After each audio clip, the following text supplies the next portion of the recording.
যেতিয়া প্ৰথম ৰেচন কাৰ্ডখন ওলাইছিলে তেতিয়া ৰেচন কাৰ্ডত চাউল আছিলে আমি দামেদি কিনিব লাগিছিল তাৰ পিছত আমাৰ ৰেচন কাৰ্ডত আমি বিনা পইচাত চাউল পালো এইবাৰৰ পৰা আমি নিয়ম কৰিলো যে যাৰ ৰেচন কাৰ্ড থাকিব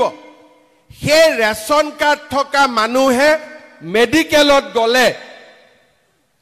5 লাখ টকাৰ বিনামূলীয়া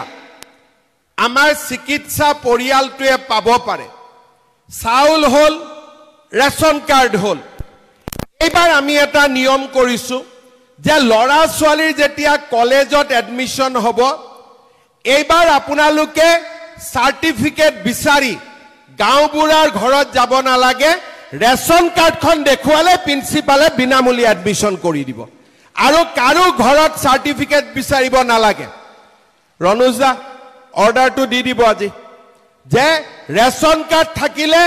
গাঁওবুঢ়া মৌজাদাৰৰ এছডিঅৰ ইনকাম সাৰ্টিফিকেট নালাগে ভাল হ'ব না বেয়া হ'ব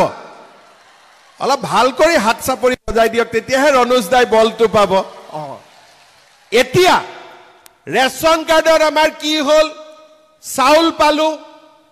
আমি অৰুণোদয় পালো ৰেচন কাৰ্ডত এইবাৰ আমি ৰেচন কাৰ্ডত আৰু আমি কি পালো বিনামূলীয়া মেডিকেল পালো আৰু বিনামূলীয়া এডমিশন পালো এতিয়া মোৰ পৰা লিখি লওক অক্টোবৰ মাহৰ 1 তাৰিখৰ পৰা ৰেচন কাৰ্ডত বজাৰতকৈ 30 টকা তলৰ দামত মই আপোনালোকক চেনি আৰু দালি দিম আৰু 10 টকা কম দামত মই আপোনালোকক নিমখ দিম তাৰ মানে এখন ৰেচন কাৰ্ডে কিমান পোৱালি পাৰিলে বিনামূলীয়া চাউল হল বিনামূলীয়া এডমিশন হল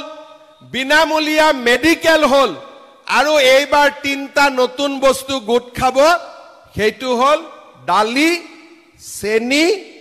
আৰু নিমখ ভাল হ'ব না বেয়া হ'ব অৰুণোদয় 1250 টকা আছে মহিলাই 10,000 পালে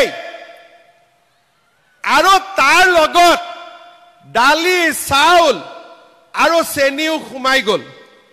এতিয়া মোৰ মনটো চিন্তা লাগি আছে যে আই মাতৃসকলক গেছটো বিনা পইচাত দিব পাৰি নেকি এতিয়ালৈকে মই পাৰা নাই কিন্তু মোৰ মূৰত এইটো চিন্তা সোমাই আছে